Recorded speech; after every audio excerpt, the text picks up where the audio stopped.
John, it is 1 o'clock. It is January 11th, 2024, and it is your first webcast of the year. It is our first webcast of the year. If you're joining us today on Discord, please let us know that you're here by actually posting in the webcast live chat. So that way we can give you credit for once you hit 10 webcasts, what we're keeping track of, you get access to a special channel where we're going to give you a special thing that once we figure it out, you'll get it. So unless you let us know that you're here, we don't know you're here. And if you're not on Discord, we'll figure out something for that. All right, John, it's all yours. Thank you so much. And I appreciate you all for attending, whether you're attending live or later, or you're on YouTube, you're on LinkedIn. We don't really care. We're just happy that you're here. However you got here is irrelevant. For those of you that don't know, my name is John Strand. I'm the owner of Black Hills Information Security and Anti-Siphon Training, and we do those things that involve hacking and training people. We're not going to spend a lot of time talking about that. But I do want to start talking about cyber deception. I'm doing this thing now where the content community team comes up with the name of a presentation, and then I give that presentation that they think would be interesting. And I do presentations all the time on cyber deception. It's actually, whenever I'm talking to companies that are kind of getting to a moderate to an advanced level of computer security, and they ask, what can we do to really increase our security? I'm like, cyber deception. Cyber deception's where it's at. It's absolutely amazing. And it doesn't have to be stupid, complicated, or expensive to actually get it implemented in your organization. So that's just kind of one of the things that I'm trying desperately to get across in this session, and also in my classes, which, by the way, the cyber deception class is a pay what you can class. So we're not really selling you anything here. And if you're interested, you want to check it out. It's just 2 days, 16 hours, a bunch of really cool cyber deception things that you can implement in your organization in many situations freely and easily. Oh, by the way, speaking of free, it's kind of weird. There's this scene in Madagascar where the animals that escaped from the zoo are in Madagascar, and they save this baby duckling from being attacked by, I think, a snake. And then they take the baby duckling and they gently put it across the pond, like, we just saved this baby duckling. And then it's immediately eaten by like an alligator. It's just whoosh, and it's gone.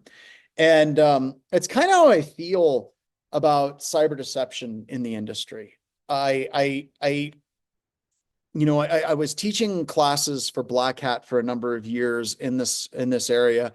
And it was like, for a couple of years, it was the #1 selling class at Black Hat. And Paul Isidorian and I from Security Weekly started that up. And then Bryce and a whole bunch of other people were part of that process. And it's kind of strange to me how these, like, a lot of vendors kind of enter this space and they immediately start selling products. And I don't have a problem with that, right? It doesn't bother me. People have to make money. You got to come up with these products. But there's a couple of things that are a bit disconcerting to me. Like, some of these vendors are relatively cost effective. They're very, very good. And they're super easy to get set up. And I'm not going to go through and do a breakdown of the different vendors. I don't want to do that. But some of the vendors are like way expensive. And it always concerns me because you can totally do cyber deception on the cheap. Like, you can set it up for free in your organization. And seriously, you can pull it off if you have access to Active Directory, if you have access to be able to add accounts, add service accounts, if you have the ability to set these things up, you can set up some really basic cyber deception in less than 15 minutes. And that's going to be kind of what I want to focus on. And I also want to kind of open the conversation up about how we're seeing cyber deception at Black Hills Information Security. We're implementing it.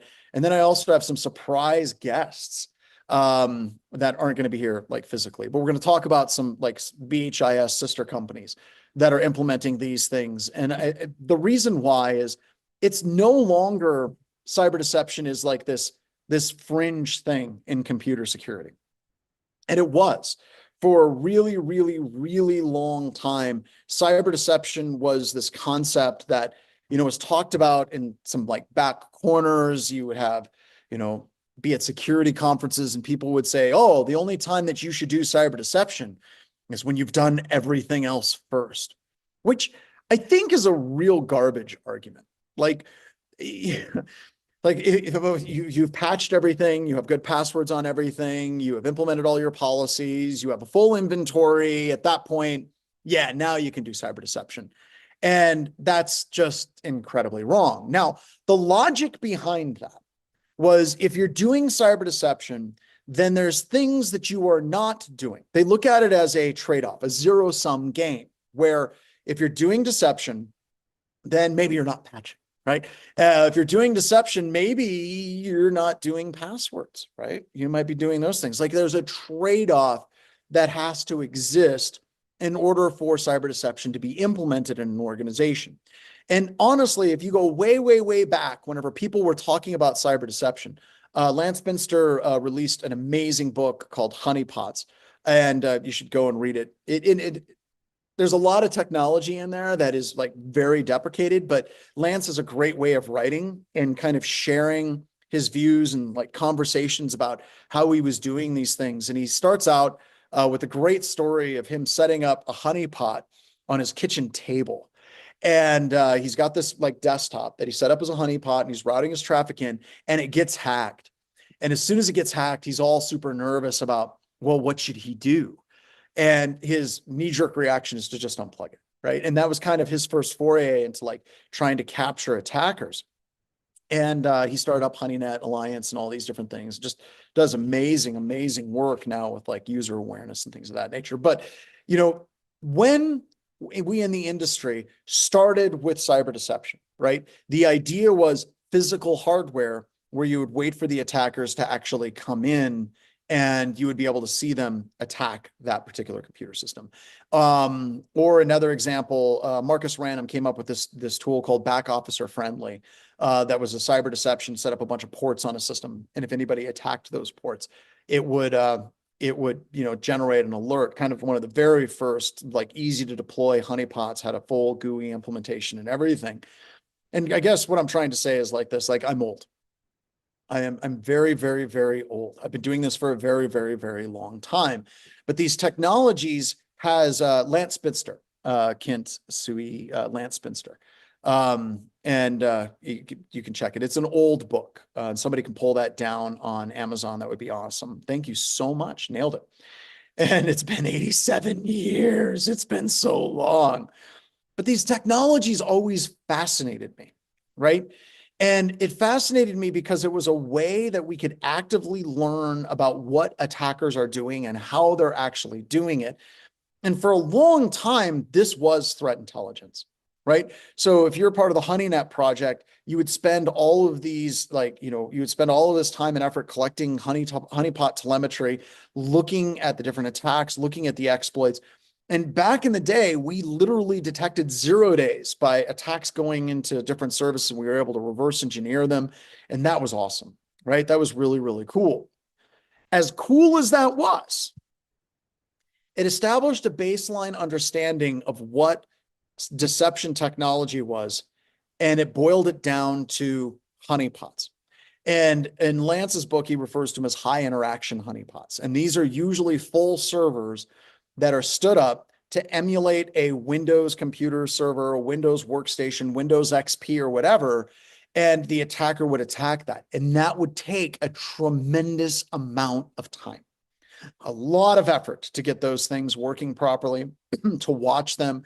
And yeah, your honeypot could totally be compromised, and then it could be used to attack other systems, and that would be bad. And the issue that you ran into when you were looking at this, like in 2002, 2003 timeframe, was, yeah, it was a huge time sink, a lot of effort. And what you got out of that honeypot was predominantly research data, learning about what the attackers are doing and how they're actually doing those different things. And that defined what deception technology was for a long, long, long, long time in the industry. I want to say starting in 2009, I might be wrong on that, maybe 2008. Paul and I on Security Weekly, we were like, we've got to revitalize this. Like, deception technology is awesome. And we saw some of our customers starting to implement deception technologies in a way that was what Lance would refer to as a low interaction honeypot. It would be a piece of technology that you could implement, and you didn't have to watch it all the time. It had a very low risk of, being compromised and then being used for the purposes of evil across the rest of the internet. Like literally as a pivot point, there was very, very simple things that the overall risk was reduced. The overall implementation effort was reduced, but the benefits were sky high.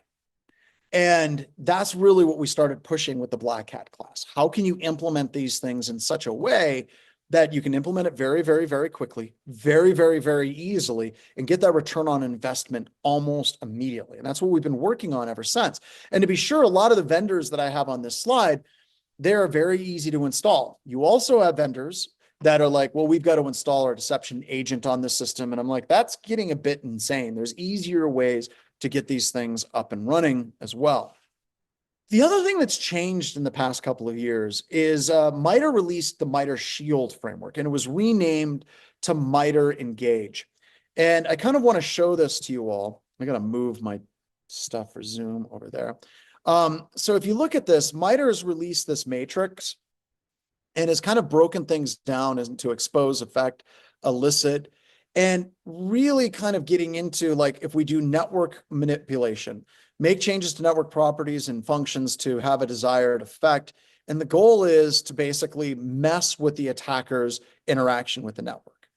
And that's really, really super cool, right? And they've got references, they have all these different things, which is just really, really cool.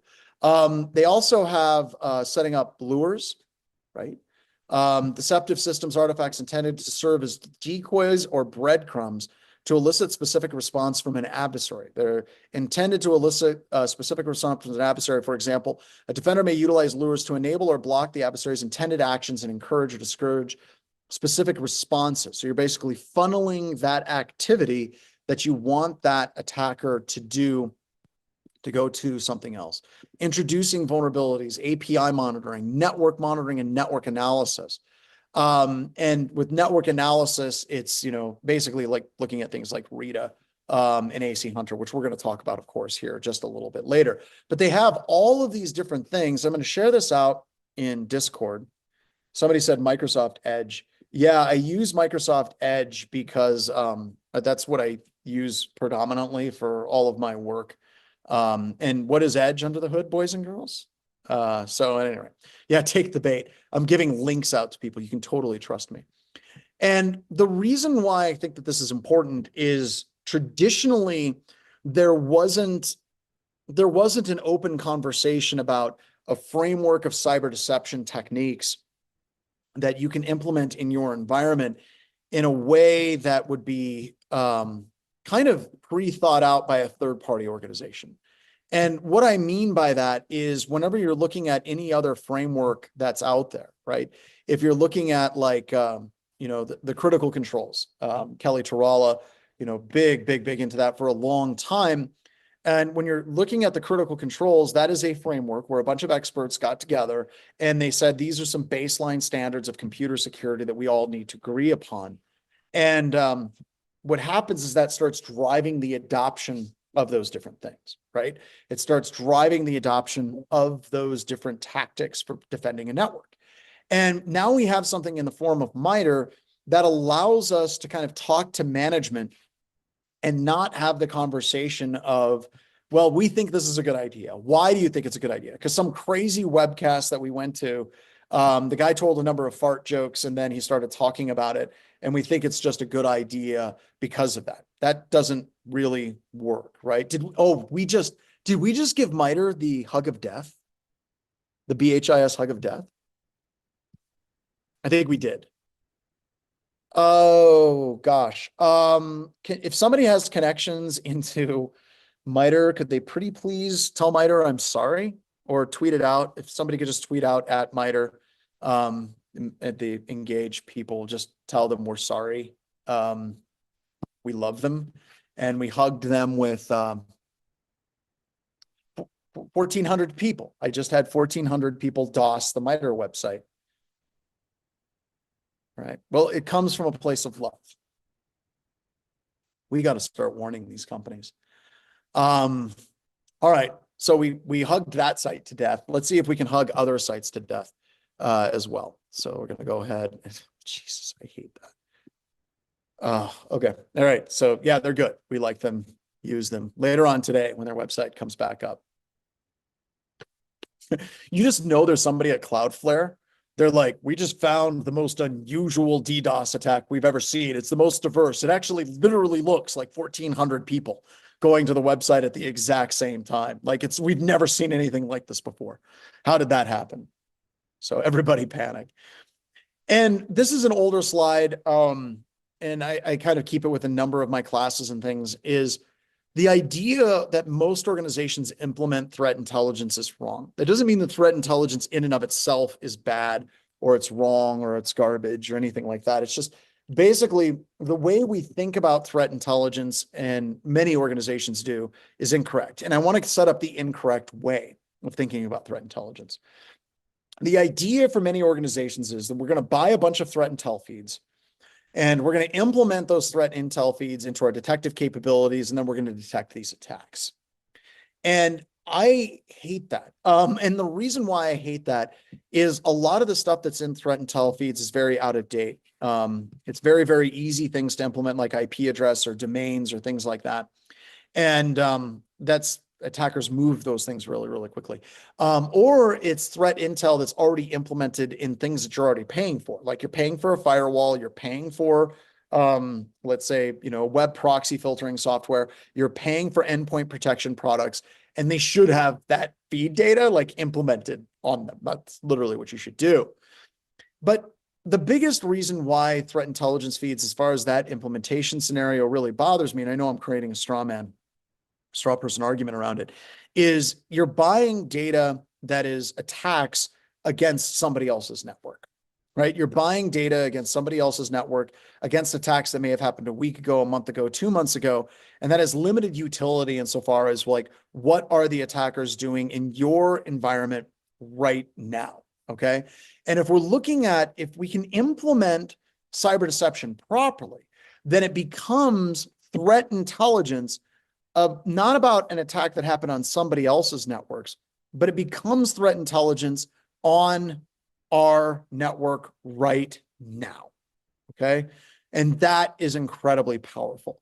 And the other thing that this does is as we start implementing cyber deception more and more and more throughout the industry, then we're really kind of dealing with this broken windows analogy. And by the way, the broken windows thing has all kinds of problems with it, and I'll talk about that here in a second. But if attackers know that the stuff that they're interacting with has a heightened chance of being fake or increasing the ability for them to be detected, then the likelihood of them committing a crime goes down.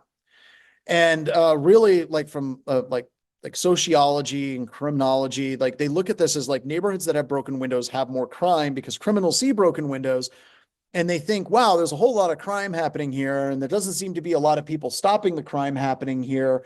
Therefore, my risk as a criminal to commit crimes here is lower, so I'm more likely to commit crimes. And this really was implemented like Rudy Giuliani when he was mayor, and there was all kinds of really horrible racial overtones that came into it, and it got ugly really, really quick. But the core psychology of it does in fact make sense. If the overall risk of a perceived risk of committing a crime is low, then the likelihood of somebody committing those crimes is higher, right? So the more that we can implement this, like, hey, you've got a file that you're downloading off of this system, it might have a honey like token in it, and that would directly lead to you, regardless of how many freaking proxies you're going through. And that's going to change the perception of risk for the attackers. 7 proxies. Thank you very much, Steady Sitter. All right. And if we're talking like nation state level activities, right? And I kind of brought this up in the pre-show banter, which by the way, if you weren't present for the pre-show banter, you really should get on the pre-show banter because you won't get the cutting edge fart jokes and knock jokes that we talk about in pre-show. But one of the things that we talked about on pre-show banter is the hot nation state on nation state action that is the iPhone 4 days of Kaspersky, right? There's no question that's a nation state level attack. If you have 4 days and one of those is taking direct advantage of an exploit in something in the hardware that's a debug feature that's only there for developers and there's no applications, that you're talking about a nation state at that point. And when we're talking about nation states in my class, we're talking about nation states in that particular scenario, you're really talking about an adversary that is like off the charts when it comes to a technical capability. And if you're looking at our security technologies that we purchase, right? We all are generally buying the same vendors of firewalls. We all are buying generally the same vendors of endpoint protection, all of those different things. And the thing I like to ask is, do you seriously think that Russia and China and the NSA and Israel and all of these different groups around the world do not have the capability to bypass CrowdStrike or Windows Defender or Sentinel-1?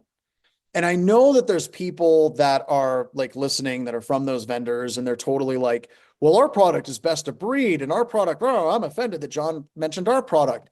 And then there's other people here that, well, what do you feel about Sophos? What do you feel about this vendor? What do you feel about that vendor? What do you feel about, I don't know, whatever. It doesn't matter, folks. Because if you're dealing with the nation state level adversary, there's no question that they have the ability to bypass these products. None. Okay. It just doesn't matter. And the product itself doesn't matter so much. So if we're looking at the firewalls and we're looking at the endpoint protection products, and we're looking at the possibility of the attackers taking advantage of something that's built into the hardware of devices or built into the actual core of the operating system, or as somebody just said, it just went by really, really fast. Everything can be bypassed with enough money. Because like when I'm working with the United States government, that's my favorite attack, right? Like it's the one that works most of the time, and it's called a suitcase full of cash. You go up to somebody, you give them a suitcase, you give them a USB stick and say, plug this in and run this program. Like that's the easiest way. And it's probably cheaper in the long run to be able to do that. So never underestimate the power of that. Now, as I was talking about earlier, I have done hot nation state on nation state action in the past. Okay. In a previous life, that's what I used to do. And when we were doing those types of operations, like one of the big rules that we always talked about is do not get caught. Don't get caught. And there were many times where we would be launching an operation and we would come across something that led us to believe that the adversary that we're going up against had a heightened state of detection capabilities. And the risk of any implants or any exploits or any of these different things that we would be implementing being detected was increased. And inevitably, if you're doing this and you believe that the adversary has a higher chance of detecting what you're going to be dropping on that environment, that is a call that needs to get thrown up the chain. And somebody much higher up the chain in the military will make a call and say, is the operation important enough to take that risk? And it's not just a risk of the operation failing, but it's also the risk of if you're using specific techniques, like, I don't know, 4 iPhone 0 days, those iPhone 0 days cost money. And if there's a heightened risk of detection for those 0 days, what are you going to do? Is it worth the money or is it not? So that's why I find it was really, really, really interesting that they had like hundreds of iPhones that had this malware on it, because that tells me either A, the exploit that they were using, they knew that it had a limited shelf life and it was going to go away. And B, that they had another exploit that they could use to get back in. The idea of this very limited, very expensive 0 day that gives you a specific capability being used, there's no way that somebody in the chain of command, if they're sane, which by the way, that's a whole different conversation at that point, would allow that to be used. They're going to back off and they're going to say, we don't want to get caught because this risk is too high to not just this operation, but future operations down the line. So you don't want to get caught. So if you can implement, and you know that your nation states are going to have the capability to bypass all the different security technologies, deception really becomes kind of, unfortunately, one of your last lines of defense for being able to detect them in what they're actually doing. So this is great because this gives you that capability to be able to detect them. And this reason is the reason why my deception classes pay what you can. I would say it's pay what you can because I can't see people paying for it, even though they did at Black Hat and things like that. But I think that deception is such an important technique that needs to be in everyone's security portfolio that I'm literally willing to give this away for free, right? Like, I love the fact that I asked my testers yesterday, hey, send me stories of cyber deception being used that stopped you in your attacks, right? And I got just a ton of reports from my testers, like deception was used by this customer, was used by this customer, was used by this customer. And that's amazing because that's ultimately where we need to be, right? So I want you all to understand, like, if you're interested in this class or not, I'm going to give you the labs where you can run them on your own. It's fine. This stuff is so easy to implement that there's no good reason to not implement it in your environment, preferably by the end of this week. So let's talk about getting started. If you wanted to get into deception and you wanted to just really hit that easy button real hard, okay? Like, you just like want to try to prove some value to management. What are some things that you can do? I'm going to throw out a great company, Thinkist. Subt works at Thinkist. Haroon is at Thinkist. These are great, great people. And one of the reasons why I love Thinkist is they're a company that was built right. They were built from the ground up, and they never took huge amounts of VC funding, and their goal was never to be acquired. I love them dearly. I think that they're a great company. Let's see if we can give them a hug of death. So if we go to this website right here, there you go. And you can see all the different tokens that exist right here. So these are all the deception tokens that exist for free, by the way. These are all the tokens that can exist, that you can run for free immediately. All right. You can do webbug URL. You can do a DNS token, AWS keys. Like, literally, you can go on your GitHub repository, drop some fake AWS keys. And as soon as a hacker tries to use them, same thing with Azure logon certificate, you're going to be able to get an alert immediately of who's trying to do that. Sensitive command token. You can create a registry key that whenever somebody runs a specific command on your workstations, like let's say, who am I? You can create registry keys on Windows computer systems that whenever somebody runs that command, it triggers an action. And in this action, it triggers a web request, I think via PowerShell, that basically says that this command has been triggered, right? Word document. You can drop Word documents that as soon as they're opened, they're pulled back. Now let's talk a little bit about Mark of the Web. If somebody just downloads a Word document from Mark of the Web, immediately macros are not going to fire, right? They're just not, because it has the Mark of the Web associated with it. Lucky for you, two things. First thing is, these aren't using macros. Okay, so there's no macros here for Word or Excel. So that Mark of the Web thing doesn't, Mark of the Web, Nick, so whenever you download something from the internet, it kind of watermarks it on your Windows computer system, and it says that this has been downloaded from the web, and the macros will not fire. That's because macros were really heavily used all the time with, how am I supposed to work? But when malware is running on a system and it downloads that file via the malware, that file, even if we did use macros, don't have the Mark of the Web on them because they weren't downloaded through the browser. They were downloaded through their implant. Does that make sense? Okay, so just want to make sure that everyone gets that. All right, so that's really, really, really super cool. Really easy to implement. So you can put these and you can call them like passwords.xls, right? Loan information.doc, whatever. But as soon as somebody downloads those files, they're going to fire, and it's going to note that somebody is accessing it. Cube config token, WireGuard VPN config, cloned website. I'm going to show you what this looks like at BHIS, but if somebody clones our website, it actually loads in. It loads in some, let's just do blackhillsinfosec.com. All right.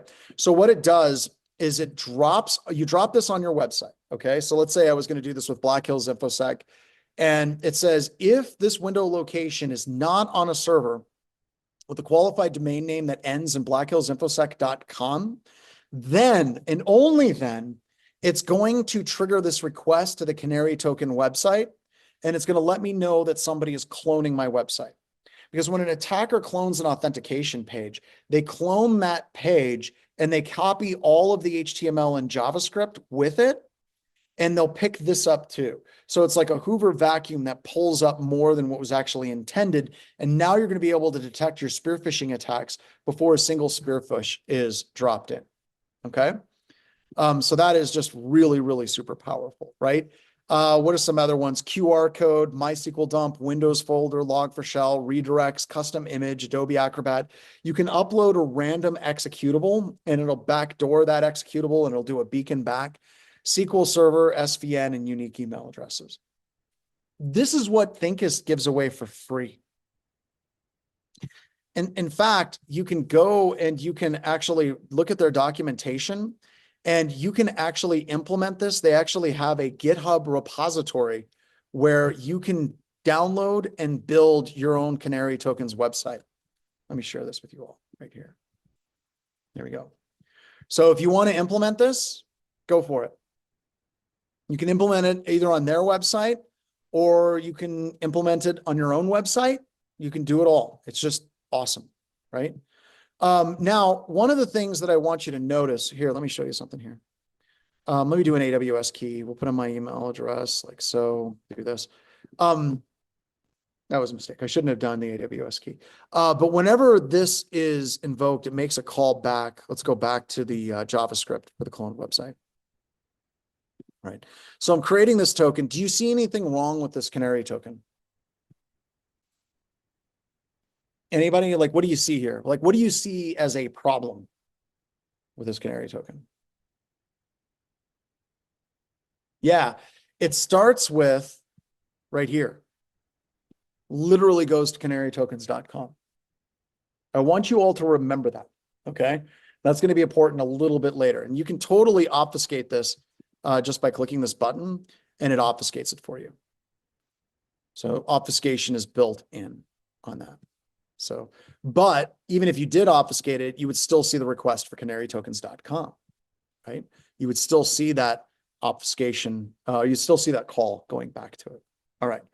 So you get that clone token, you get it set up, and we get these, we have our own Canary token server set up and everything. Once again, huge thanks to Haroon and all the stuff they do for the industry as a whole. And this is what it looks like. It says it's an HTTP request. It gives us the Canary token that fired. What was the website that it fired from? What is the user agent string associated with this? And what is the location for that source IP address as well? So it all just shows up there, which is great. We got a heat map that we've set up. So where are all of the different attacks coming from as far as cloned websites? And this gets into a problem. And this isn't just cloned websites. This is all of our Canary token stuff for password sprays and absolutely everything that we have going out there. And but yeah, you get this heat map of where these attacks are actually coming from. So this isn't refined down. This is like from everything that's out there. You're going to see why it's from the East Coast here in just a second, because we have a problem in the honeypot world. The problem is the companies that do security scorecards. Okay. So it turns out that BHIS was using a lot of Canary tokens and honeypots on the outside of BHIS with our domains. And turns out that the security scorecard companies totally were falling for every single one of those. Like they were hitting our Canary tokens all the time. And our score was bad. It was a bad score. I think we got down to like an F with one vendor or a D with another vendor. And it was because they were crawling all of our honey token websites and all of our different tokens that were all over there. And they're like, these things are all horribly insecure. And we had customers that were looking to do work with Black Hills Information Security. And they would say, yeah, we really want to work with you guys, but your security is abysmal outside of your company. Yeah, they failed us because they failed themselves. And we actually, we've had to pull back the number of external facing Canary tokens that we have out on BHIS. And it sucks because I love them so much, right? Like I love using them all the time. Congratulations, you played yourself, right? But we saw this and we started communicating with some of these companies. And I don't think it was security scorecard. I can't remember which vendor it was. I kind of don't dig the whole market. Like this whole space bothers me. And that's a whole nother rant. Hell, what the hell? The reason why this bothers me is the view into an organization and how they come up with your overall scorecard is such a limited view of what makes up the security of a company that I think it's almost irrelevant and stupid at this point. I think the idea sounded good, right? Like what we're going to do is we're going to evaluate a bunch of companies. And if a company wants to do business, we're going to say, hey, here's the overall security for this company. And what it became was an effing racket. Once again, totally not just security scorecard. I just went through and I literally Google searched security scorecard companies. They came up. So I took a picture and I put it there. But hey, if you want to sue me, you can get a hold of me, I guess. That's fine. I have no problem with that. But the reason why it bothers me is it really became extortion in a lot of ways. And the reason why is tons of companies see their scorecard, and security scorecard is like, well, you got to create an account, you got to spend money with us. And it would be a damn shame if your security scorecard score was made public and there was nothing that you could do about it. And that bothers me. I think it started from a good place, and it just kind of devolved from there. One of the things that I wanted to do is get rid of security scorecard companies and just create an open source project that hits all the things that a security scorecard company does, plus some things that might matter. And then, you can generate your own report for a company just with an open source Python tool is there. No. Bronwyn, I somewhat disagree. I do think like when I first started talking to some of these companies, I think it started in a good place, right?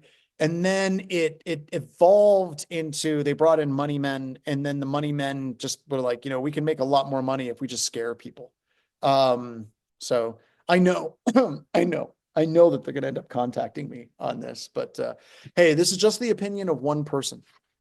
Don't take this as legal advice or life advice. So we have implemented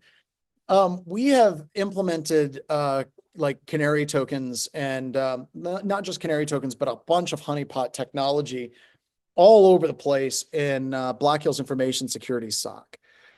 So this is a Kerberos canary that is fired. It basically fires off an alert, and we get full information about it: host name, username, rule type. And if you notice, it's set to a critical, right? It's set to a critical.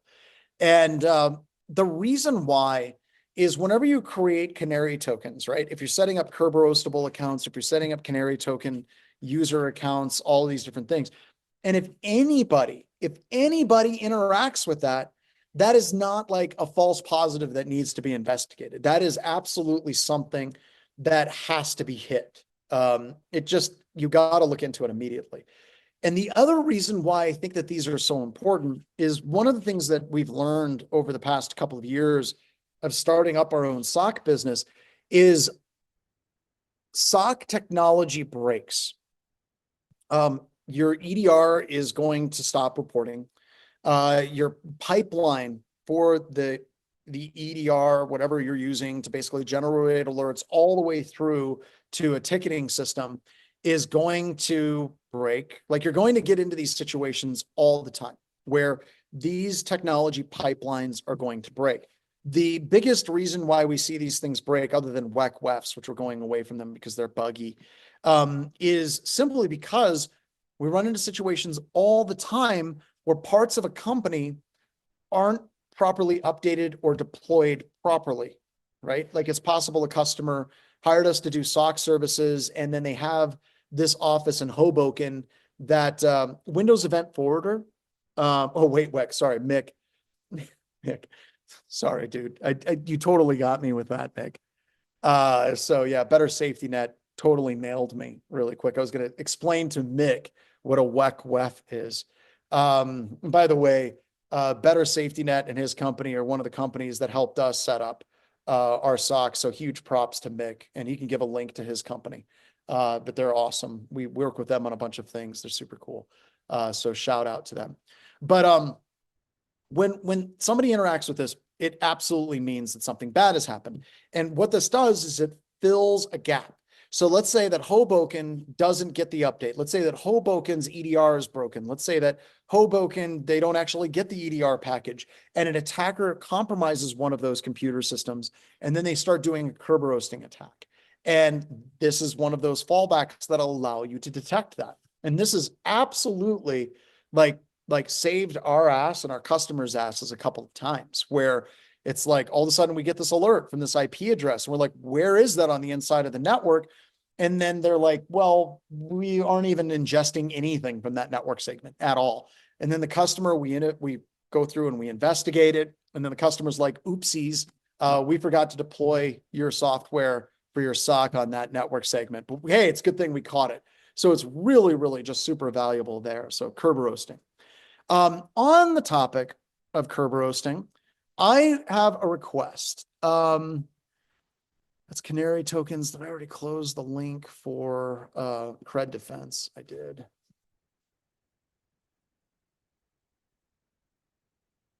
So if somebody is interested in helping out, we created a project a while ago called the Cred Defense Toolkit. And it had a bunch of open source like detection capabilities for detecting curb roasting, for detecting link local multicast name resolution. And it's currently not being maintained. And the reason is Brian was one of the main developers, and he was working on his PhD, which he's coming up to being finished with that. And if you're interested, let us know if you have familiarity with C, C++, and C# and PowerShell. We really, really, really want to get this project up and running again. So just kind of a quick way to say, hey, can we get some free labor? We'd really appreciate some free labor. If you guys could help us with that, that would be awesome. Free labor would be good out there. No, curb roasting is different than the golden ticket attack. They are very, very different. So golden ticket is like once you've achieved domain administrator, you can grant yourself a ticket that never expires. So they are slightly different. All right. And we love adding this. And I should put this in quotes. Actually, I could do that right now. I could do this. I could do, we love, whenever I put that in quotes, does that come across as sarcastic? Like, we love adding this. I don't know if it comes across that way, but I want it to come across that way. I want it to be a little bit sarcastic. I love reading it in our testers' reports. I do. Effective use of traps. Multiple hosts on the domain were installed as traps. Activities conducted by BHIS revealed these traps were vulnerable to multiple insecurities, and they made tempting targets. That's awesome. That is so cool. And, we've got to make this a shirt, right? We love it when testers cry, collect their tears. It makes the best wine. I keep saying, in the world of computer security, especially pen testing, our only goal in life as pen testers is to make our lives harder. That's it. And if we aren't achieving that, if we aren't seeing the industry improve, then we really, really, really are doing better. And that's what we're looking for. So you remember that canary token thing? I don't know if you happen to have noticed this, but like whenever I talked about canary token, I said, hey, there's a problem with this canary token. It literally says canary tokens, right? Like right here. Yeah, it says canary tokens. It's not like vendors would go out of their way to call their tokens straight up canary tokens or an API canary. So this is out of some research that is being done by Matt and Steve and Bo. I don't know, have you all seen Graph Runner? We did a webcast on Graph Runner a little while ago. And if somebody can grab a link for the Graph Runner webcast, that would be super awesome. But we released a new tool that was basically taking advantage of vulnerabilities in Office 365. And if you liked Graph Runner, sit tight. We've been doing some additional research. And as we kept digging in Azure and Office 365, we found a lot more. So go ahead and check out that link to Graph Runner for post-exploitation. Yeah, we won't, I'm not going to tell you exactly what it is in Microsoft, but there's like this whole thing that we all use all the time in Microsoft. It's a security train wreck. And we're going to release some updates to Graph Runner probably in the next, I would say in the next couple of weeks. We're opening up a ticket with Microsoft security team to give them an opportunity to respond and to try to fix it. But we fully expect that they're not going to, because they don't have a history of fixing things. Yeah, exactly. Static tear working as intended. You're right. You nailed it. It's Mr. Clippy. Mr. Clippy, you got it. We found a vulnerability in Microsoft Bob in Mr. Clippy. And yeah, you just nailed it. But in some of the research in what we're doing, one of the researchers in our continuous pen testing service, we have a bunch of people that are like doing continuously, constantly breaking into companies over the entire year. And they're doing research and they're working on Graph Runner and updating all these things. And one of the things that he came across was a whole bunch of references to Microsoft using API canaries. They literally called them canaries, like right in the middle of it. When you're looking at the request, it's like, here, this thing is called a canary to basically stop attackers from taking advantage of it. So I think that that's kind of funny. So if you're ever looking at this and you're like, well, no, if you're using canarytokens.org, they're going to totally know what that is. Probably not. Most attackers aren't that observant. Let me put it that way. So here's the deal. I've got an insider at Binary Defense. And I had that insider log into his portal and generate a bunch of screenshots of what Binary Defense has for their canary tokens and what they have. And one of the things, we use it as an integrated, possibly like with our entire ecosystem. So the canary tokens aren't just like standing on their own. They're actually part of a larger ecosystem. And right here, Binary Defense from my insider. We can call him, I don't know. I should give him a nickname, David. How about that? My insider at Binary Defense, David. He was able to send me a screenshot. And one of the things that I absolutely love about Binary Defense, I was talking about all these companies that have showed up recently and they're trying to sell cyber deception as a standalone product. I'm not entirely certain, but I know that cyber deception was built into Binary Defense vision. I think pretty much the first release had all kinds of cyber deception built into it. So it isn't just something that they like bolt onto at the end. It's literally like built into the DNA of Binary Defense and everything that they do, which I think is very, very, very cool. But I don't want to talk about it too much. I don't want to get my source in trouble. But yeah, if you're looking for really good products, security products, that it's baked into their DNA, you need to look at this because it's really cool. All right, next one, AC Hunter Community Edition, very similar to the way that Binary has set it up. In AC Hunter, we have coupled the idea of network threat hunting with the canary token idea. So you can create registered agents on systems. You can put in mirrored accounts, so like Honey user accounts, and you can also put in files. And AC Hunter, like I said, this is in the free edition out there, is you can create a token and it gives you all the stuff in the zip files to deploy it in an organization. So if anybody ever like opens up these things right here, you get the service that's created, you get the client, you get the instructions to actually set this entire thing up and get it running very, very, very quickly. And as I said, this is a free edition. Like you don't have to pay money for it. So if we go to AC Hunter Community Editions right here, and it's a fully functioning version of AC Hunter. Yeah, Chris Breton is one of the best teachers. I mean, he's the guy who taught me. Don't hold that against him. But no, it's completely for free. Go ahead and run it. We have some amazing things coming down the line for AC Hunter, but I kind of talk about this in RSOC and I talk about it in Binary Defense, and I discuss it from the perspective that it should never be something that is like standalone. We're going to buy a product. It should be somehow integrated into your ecosystem. And in our ecosystem for our SOC services, it is absolutely baked into our ecosystem. I mean, I've been teaching this stuff for years. For David, in Binary, it was baked into that ecosystem from the very beginning.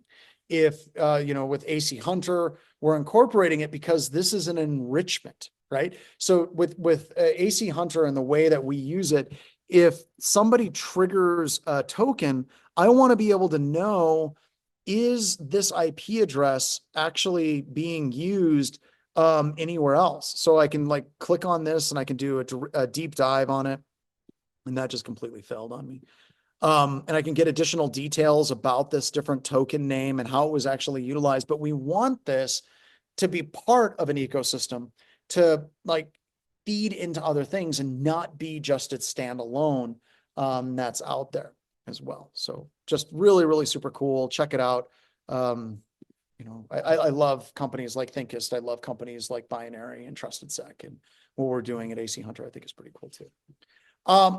Final thing that I want to talk about is, if this is interesting to you, I do have a pay what you can class on this coming up. All right. I don't see that. What's there? So with this, we can, what are they pointing out? Oh, never mind. So I have my intro class labs are available for free to anybody. You can run them. And this is intentional as well. And for deception, we just barely scratched the surface. Like, if you like this, I have an entire 2-day, 16-hour class dedicated to it, where we go through spider trap, cowrie, canary tokens, Rita, blue spawn, port spoof, honey badger, shares, users, detecting advanced command and control, web honeypots, file audit. The VM can be found here, right here. So you can download the entire virtual machine from Amazon. You can pull that down and go through this at your leisure, right? So once again, I think that this is so important that we absolutely have to be doing it more across the board. So that's what I got. I had some additional screenshots for password spraying, but I did want to leave, once again, check out the anti-siphon pay what you can classes that I have coming up. I think I have SOC core skills in deception, or is it, I don't know, intro to security and deception, but check those out and get some people out there, get them rolling. All right. So I wanted to leave a few minutes. I got a meeting starting up here in just a little bit. Does anybody have any questions for me? I'm going to stop sharing and I'm going to pull Discord over so I can see it. Thank you very much. I appreciate it. For the feedback. You want to take this class, but it's a lot of work. It's really not. It's 16 hours. So you should check it out, and it's recorded too. So if you take the class for free or you pay, it's up to you. It's going to be recorded so that you can take it at your leisure as well. Cyber deception, same VMs labs as last year. I think I've added in a couple new labs.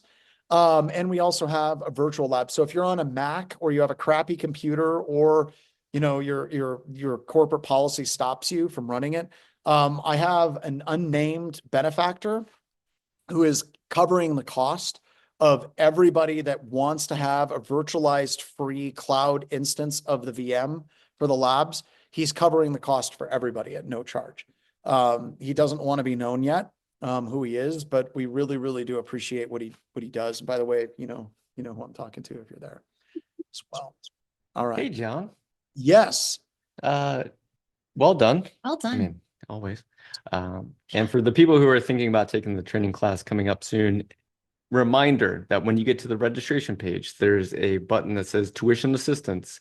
If you click on that, that's where you can register for $0. Otherwise, it's $25 through $5.75. And then I don't want you to feel like it was a bait and switch. You're like, you said it was free. And then you get there and you got to click the tuition assistance button. Yep. I've got some questions here. TI63R said, do you need a span to feed AC Hunter Community Edition? No, you don't. If you go to the Community Edition website, it actually gives detailed instructions on how to do ARP cache poisoning on your local network with BetterCap to get the traffic into AC Hunter Community Edition without needing a span or tap. So you can run it at home. That's pretty cool. And then while John's looking for his next question, many of you participated in what we're calling the Bookit Program, which means we're keeping track of who attends these webcasts by the way that you engage in the Discord server, which means we go through and we actually tag each and every one of you individually. There's no automation to it. So if you're like, really? Yeah, there is a lot of you. And so if you don't feel like you were tagged properly, just go ahead and type in the word Bookit into the Discord chat now, and I will go through and make sure that you have the You password. alone will go through and make sure. No, we spent the entire webcast tagging everybody. I think this is that's new for us. We We usually, love that. yeah. We Yeah, love so once you hit 10 webcasts with us at Black Hills, not Anti-Siphon, we're still working on that one. But for the Black Hills Discord and the Black Hills webcast, once you hit 10, you get access to another channel, and then there we'll give you something. We don't know what it is yet. All right, back to you, John. Sorry, I ruined your chat. Nope, that's fine. Ethereal brought up a great question. It would be a lot to deploy everything in any large environment. Any advice on where to start? By the way, thanks for that setup question. It's great. And I would recommend starting with Honey user accounts. And if you look at the instructions in the cyber deception class, there is a section there on creating a Honey user. Start with that one. That would be the best one that you could do. Oh my gosh, what else? Boy, there's so much. Yeah. John, I always ask you the same question when we do cyber deception. What happens when a company implements cyber deception and then that person leaves? Who knows about the cyber deception? Like a whole lot of confusion, Jason. Please make sure it's documented, because we've had a number of customers that have seen accounts and stuff that have been created, and they're like, clearly we're hacked. This account is created. There's no user with this account. There's no user with this service. Oh my God, this is a breach. So make sure that it's properly documented in your SIM as well. And then I have one tip that I love to share whenever I play backdoors and breaches and I get to talk about cyber deception. And it came from a pen tester that I know got caught within 20 minutes of doing the pen test. And this is one of my favorite stories. We're all sitting around hanging out, a bunch of pen testers talking about the times they got caught. And so they said they logged into an organization after scraping the LinkedIn accounts. They found a username, they tried to log in, and they got caught within 20 minutes. And the reason why is because that company had set up a fake employee on LinkedIn. And so anyone who tried to log in using that fake employee's first name and last name, they knew that they had someone that had scraped their LinkedIn account. So talk internally, I don't know what that looks like. You can have AI create that person. You can go through and flesh out their LinkedIn profile. Make sure legal's okay with it. But yeah. You know what we should do? We should get in contact with, oh God, total brain fart. The guy that did Have I Been Pwned? Troy Hunt. Yes, thank you.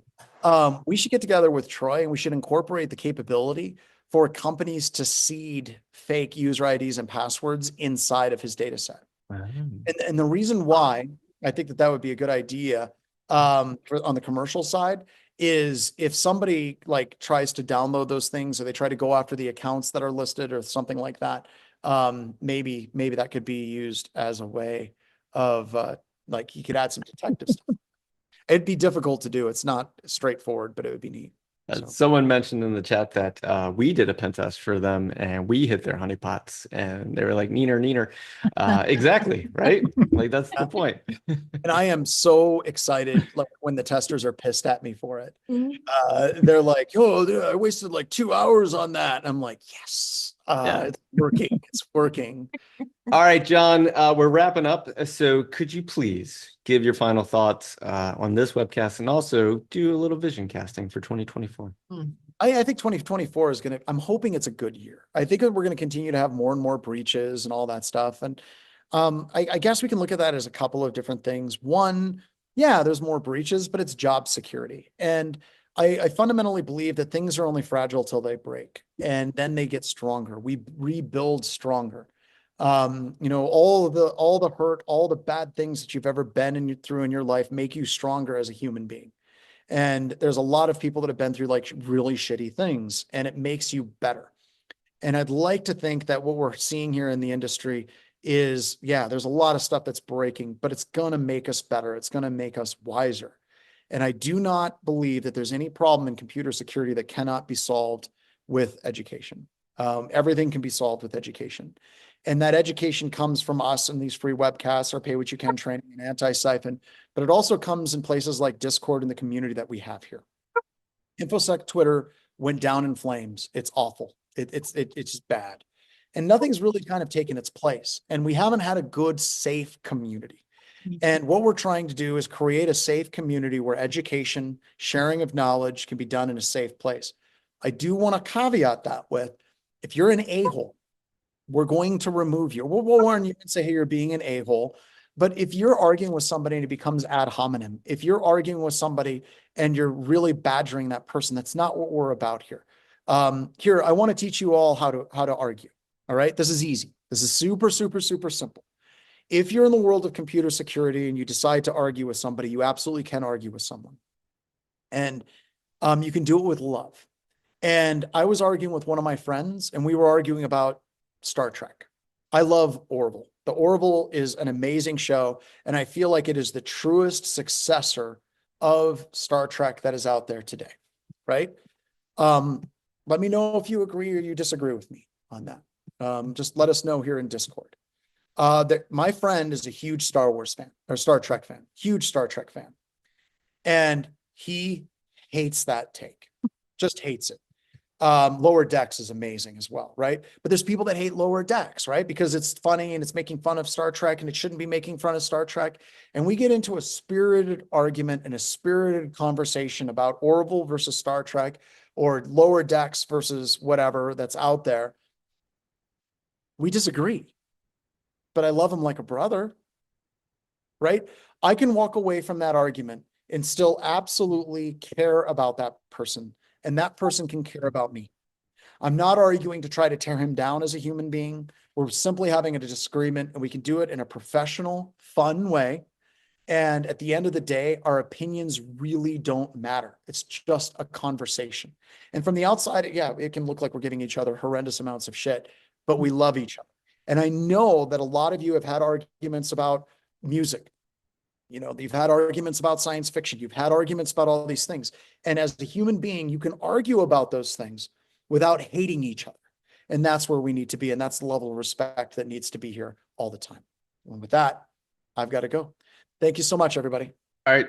See you, John. And for all of you that joined us here today, thank you so much. We have a webcast coming out next week, and then the week after, and the week after, and the week after, and the week after, and the week after, and the week after, and the week after. And so what happened is, since you registered, you got added to the mailing list. We do not send emails about services. We do not do that because we know that you will unsubscribe.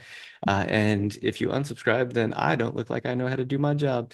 All right. So we don't want you to do that. And so we're going to send you the next webcast and the next webcast and next webcast. And join us when you can. And when you register at Zoom, you'll have to put that verification code in because it's a security feature. And yay, right?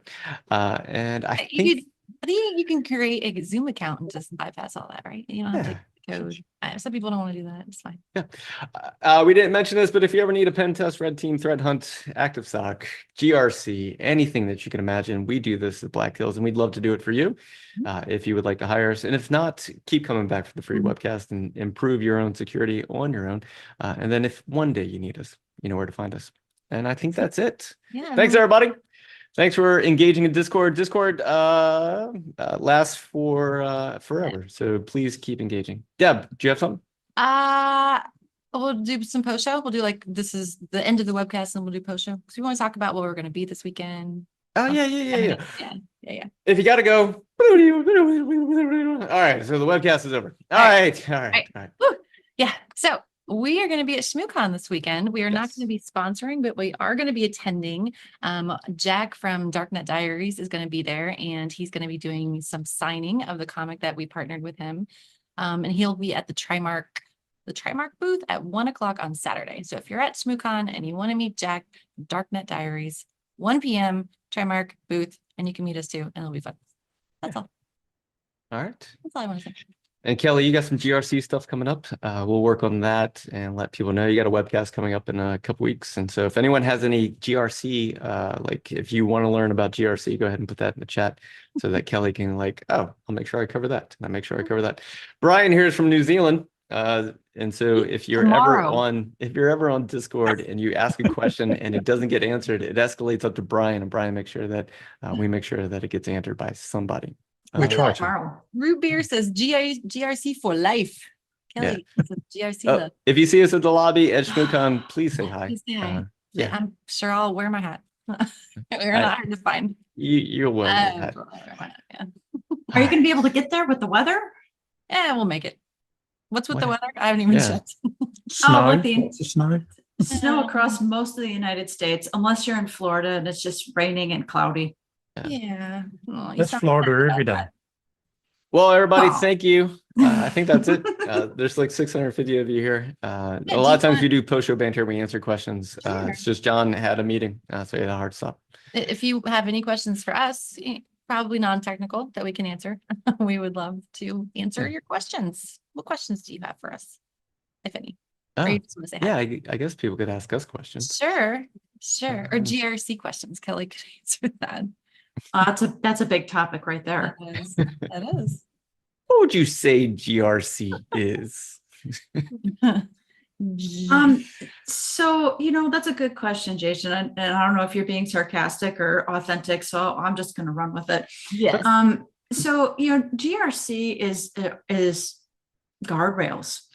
A lot of times we talk about cyber hygiene and we use the analogy, when you go and you get your teeth cleaned and you go to the hygienist, he or she knows exactly how many times you floss and you brush, and the evidence is there, and we try and do good things and we try and floss and brush. Well, we should be flossing and brushing every day, and it's just this discipline of doing the right thing over and over again. And even when you go to the dentist, there's a team there. There's the dentist, there's the hygienist, there's the nice person at the front desk. Maybe they give you free toothpaste, toothbrush. But GRC is much like that. We're a team to help make protecting the environment easier. And I know in some organizations, GRC gets kind of a bad rap, or maybe you don't want to talk to those jerks because all they ask about are checklists and check marks. But honestly, we're here to enable technologists to do the good things that technologists do. And sometimes, like we talk a lot, John mentioned running a marathon and standing at the start line of a marathon. And well, you have to know how to train for a marathon. You have to know how long a marathon is. When you're running for 26 miles, it takes some of us close to 5 hours to do that. You need to know when to drink water. You need to know how to get fuel. Well, GRC is kind of like that as well. We provide guardrails and guidelines for the organization, and we don't want technologists to have to implement controls that don't make sense. Like if you're in a smaller company, you don't want to be doing the entire 853 catalog. So I know in some organizations, GRC is adversarial. It's not supposed to be that way. We're really meant to be partners to make the rest of the organization's job easier. Well done, Kelly. Yeah, Well fantastic done. answer. Yeah, there's a bunch of people who are like, no, GRC stands for Good Reading Content or Guardrails Club. Oh, I like that. That's Grudge, good. grudgingly reading controls. When I first started doing GRC, I got a lot of people who were career transitioners from accounting and audit. And, over in that world, there is a very strong sense of black and white. The numbers are this, the numbers are that. And when they transition to GRC careers, I've done a bit of mentoring with them to say, listen, GRC isn't about right or wrong. It's not about black and white. It's about how we can partner up to achieve the business's goals. If it's make more widgets, make more money, build more factories, whatever that organization's goal is. And it's really a lot about relationship building. That was another thing I learned along the way is in GRC talk to pretty much every business unit, if it's accounting, HR, marketing, just to help understand for myself to understand the business a little bit better, but also to help them understand how I can help them. Because believe it or not, if you take a look at, let's say, human resources, they've got restraints. There's employment laws, especially if you're a global organization. There's things you can do in one country, but you can't do in another country. You head over to marketing. We've got laws and regulations about advertising to children online, about cookie consent and all of that sort of stuff. GRC's job is really to empower people to do what they're good at. If it's marketing, if it's HR, if it's technology, we just help guide them along the way. Well done. Fantastic. Yeah, well done. All right. So everybody, we'll see you next week. We have a double header. We have White Cyberduck is giving one on cryptography, and then right after that, we're talking about the InfoSec Survival Guide. So if you haven't gotten the InfoSec Survival Guide, you'll get an email on Tuesday of next week about these webcasts so that you can register for them. But you'll also have a link to the PDF to read the InfoSec Survival Guide if you like. And we'll probably talk about a way to get a copy for free. But I haven't talked to Justin, our shipping guy, yet, and so I have to do that before See if we have enough. that. Yeah. Yeah. Yeah, I'm sure we do. But All right, everyone, that's it. Ryan, kill it with fire, please. Ryan, kill it.